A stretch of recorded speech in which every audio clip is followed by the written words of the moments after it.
France Espoir.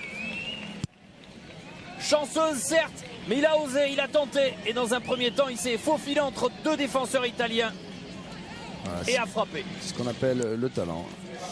Ce joueur en est bourré.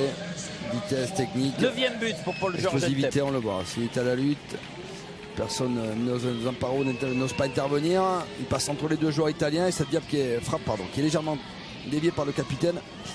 Par Barba. Le gardien qui ne peut intervenir. Voilà, sur un exploit individuel de Paul-Georges Ntep. C'est la France qui ouvre le score. Paul-Georges Ntep, 9e but en 14 sélections ce soir pour le Rennais.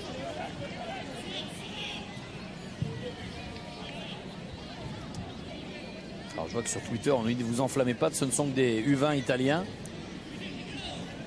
Nous l'avons dit et souligné.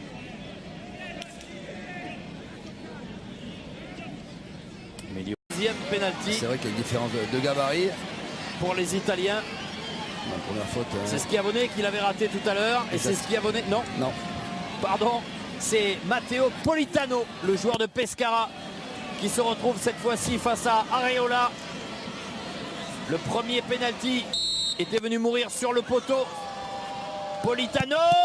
Et cette fois-ci, c'est dedans.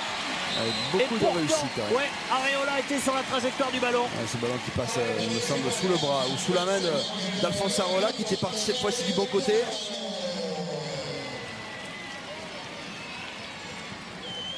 Voilà, c'est sous le bras. Ce ballon passe, il n'est pas très bien tiré. Non, pas très bien tiré, mais elle est au fond. C'est la deuxième fois que cette équipe de France se met en situation de danger. Et bien cette fois-ci, ils égalisent. Deux pénaltys provoqués par les deux défenseurs centraux. La porte dans un premier temps, Bamin dans l'autre.